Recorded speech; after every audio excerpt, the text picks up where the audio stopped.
aujourd'hui dans le Bitcoin, la punition ne semble pas terminée et d'ailleurs je vous ai prévenu hier sur Twitter, sur X, pardon maintenant c'est X, j'ai oublié. Quand tout le monde cherche à buy the dip, en général c'est pas très bon signe. Il y a une zone qui pourrait à partir de cette nuit attirer le prix du Bitcoin. D'ici peu, on verra de quelle zone il s'agit. Je vous parlerai également de Ethereum et je vous ferai gagner 50 USDT sur BingX et on va checker tout ça dans cette vidéo. On va commencer en 3 jours lits. This election is natural. Il faut oser les termes, puisque là, ce qui se passe, c'est littéralement ça. It's the natural selection. On voit ici qu'il y a un gros support diagonal qui est en train d'être pété à la baisse, et la prochaine target ici, en tout cas en 3 jours lits, si on clôture ainsi dans 16 heures et 8 minutes, eh bien, ça serait ici sur le prochain support central autour des 52 200 $. Ça peut faire mal aux boules. Et sur le volume également, ça risque de puer un peu puisque là, on quitterait cette zone à la baisse et la prochaine zone de volume, ça se passe ici et encore, c'est pas énorme. Ça se passe également autour des 52 000 $ si on prolonge un petit peu. Plus ou moins la même zone que le truc diagonal. Donc ça peut être la première zone d'attraction si on clôture ainsi, si on clôture sous ce support. En journée, vous connaissez les power range. Tout le monde connaît, mais est-ce que vous connaissez les power range de Fibonacci? Ce qui se passe là, c'est assez étrange et surprenant en parallèle range. Alors oui, sur la chaîne CryptoSauce on rigole, mais c'est quand même assez étrange que ce premier niveau de Fibonacci a fait pas mal d'effets de résistance. Alors pour ceux qui savent pas, on prend le top ici du bull market précédent et le bottom, et chaque niveau fait office de résistance, tout simplement. Donc première résistance plus ou moins dans cette zone, ici on se fait rejeter légèrement avant, 2 fois ici avant de péter à la hausse, on confirme carrément ici le support avec un retest du support rouge avant d'aller directement tout droit à la résistance suivante, 0,3 et 2 prochain niveau de Fibonacci. Et qu'est-ce qui se passe pile poil ici? Eh bien, on transforme ce niveau ici en résistance. Signe de faiblesse, hop, on retourne au niveau suivant. Et là, si on clôture comme ça ce soir, eh bien, ça risque de puer un peu l'odeur du trade, puisque c'est la première fois depuis ici février 2024 qu'on pèterait ce truc à la baisse. Alors, est-ce que, ça c'est la question que tout le monde se pose, est-ce que ça veut dire que le prochain support se situe ici plus ou moins autour des 38 000 $?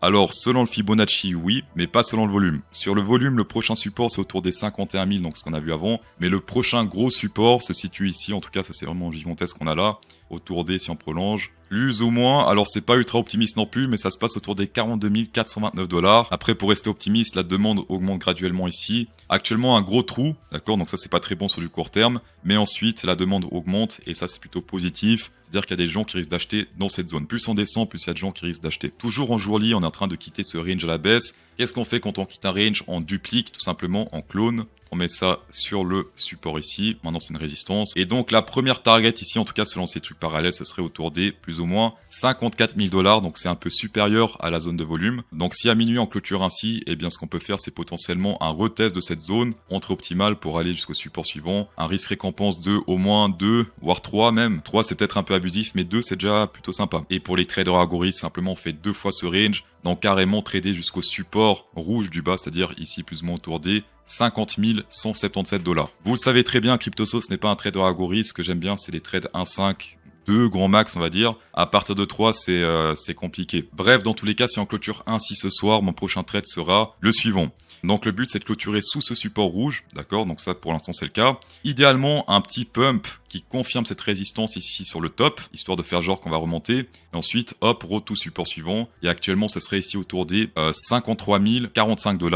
Alors pourquoi j'espère ce petit pump ici que je dessinais là? Simplement parce que l'entrée pour un short sera plus optimale. On pourra par exemple mettre le stop loss plus haut ici que si on rentre directement dans cette zone là. Un peu de on-chain, pourquoi CryptoSauce est toujours bearish? Eh bien simplement à cause du net delta long short. On peut voir que depuis tout ce range, ce net delta a fait office de grosse résistance. Et à chaque fois qu'on a testé cette résistance-là, eh bien, il fallait short sur Bitcoin. Alors ici, on voit pas qu'il y a une résistance, sauf qu'ici, sur le net delta, qu'est-ce qui se passe? On a retesté cette résistance il y a 2 jours sur le net delta. D'ailleurs, on va le mettre en rouge parce qu'une résistance est rouge. Et qu'est-ce qui s'est passé quand on a retesté ce niveau pile poil ici? Eh bien, gros rejet pour l'instant à la baisse. Un short parfait. Ce short-là, on avait pris sur la chaîne, c'était ici. Par contre, celui-ci, je l'ai pas pris. Je suis plus focus sur tout ce qui est range parallèle ainsi que la dominance Ethereum Bitcoin qui est plutôt intéressante actuellement. Et le dernier signe de faiblesse, ça se passe sur l'open interest, meilleur indicateur au monde. On a pété ce gros support central à la baisse. On a fait exactement ce que j'aime, c'est-à-dire on reteste ce niveau-là et rejet à la baisse. Et le prochain support se situe ici plus ou moins autour des 28 milliards de $. Ouverts, c'est-à-dire que c'est tout l'argent qu'il y a dans les longs et les shorts sur tous les exchanges combinés. Pour les débutants, vous laissez pas avoir. Quand on monte, ça signifie pas qu'il y a des longs qui sont ouverts.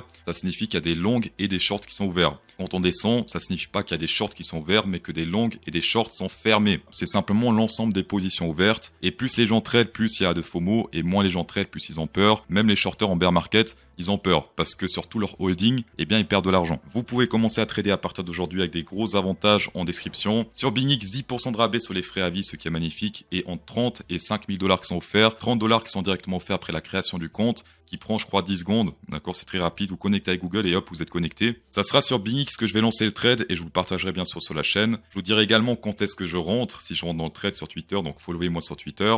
Et pourquoi CryptoSauce trade sur BingX et pas sur notre exchange? Simplement parce qu'il y a un énorme choix de crypto, donc ça c'est le premier point positif. Ça c'est la face visible de l'iceberg. La face cachée, c'est on peut également trader les indices quand les marchés crypto sont chiants et ennuyants. Le forex, euro, franc suisse, des trucs comme ça, commodités, l'or, le silver, le oil, l'aluminium également, le platinium, palladium peut-être également, non on peut pas. Pourquoi j'aime bien le palladium? Parce que dans le tableau des éléments, palladium c'est PD. C'est plutôt drôle je trouve.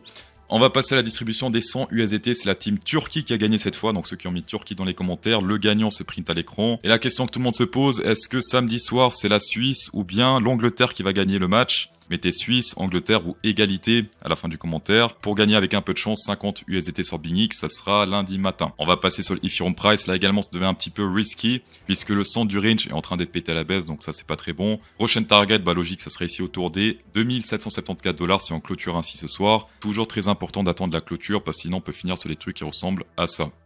Est-ce que le Fibonacci peut faire un miracle? Si on prend le bottom et le top ici, on est actuellement sur la zone danger 0,666. Pour l'instant, on l'a pété avec une légère tige à la baisse, mais réintégration. Pour l'instant, le Golden Pocket spéculatif tient, mais ce qui n'a pas tenu, c'est le centre du range. Ce qui n'a pas tenu non plus, c'est cette grosse résistance qu'on a là sur le graphique depuis tout ce range. Ça, vraiment, ça va être très compliqué à percer à la hausse si on prolonge. On peut potentiellement remonter jusqu'à cette zone, mais ensuite, compliqué pour péter à la hausse. Également sur le RSI, gros support qui a pété à la baisse aujourd'hui, alors qu'il pourrait péter à la baisse parce que si on remonte aujourd'hui avant minuit sur l'action price, eh bien ce truc pourrait réintégrer dans ce support. Mais si on clôture ainsi, clairement signe de faiblesse. Gros support quand même ici qui date de 2023, septembre 2023 avec 1, 2, 3, 4, plein de retests. Et on pourrait descendre jusqu'à très facilement ici, environ 25 sur le RSI. Au moins. Et pour ceux qui se rappellent de ce graphique, le Bitcoin a des signes de faiblesse. Pendant ce temps sur l'Ethereum, on rangé un peu dans ce support. Et depuis aujourd'hui, eh bien hop, bim, pétage à la baisse. Et ça également, quand on pète des gros supports comme ça à la baisse, c'est pas très bon en général. Là, clairement, il y a des boules qui sont fait sélectionner par la nature et les bears ont réussi à prendre le dessus. Et dernier truc négatif, c'est les institutionnels qui sont pas intéressés par le Bitcoin en ce moment.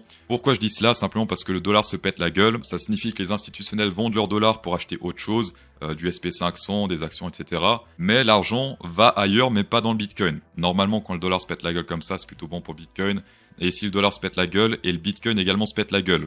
Ce qui signifie qu'il y a un pétage de gueule synchro. Non seulement le Bitcoin perd de la valeur face au dollar, mais l'indice du dollar lui-même perd également en parallèle de la valeur. Ici sur le dollar, on est sur un 1% supplémentaire. Donc si on est sur du 10% sur le Bitcoin de crash, vous pouvez ajouter très facilement 1% ici sur les pertes. Pour finir sur une note positive sur la chaîne CryptoSauce, on essaie de profiter de tout, des pumps et des crashs.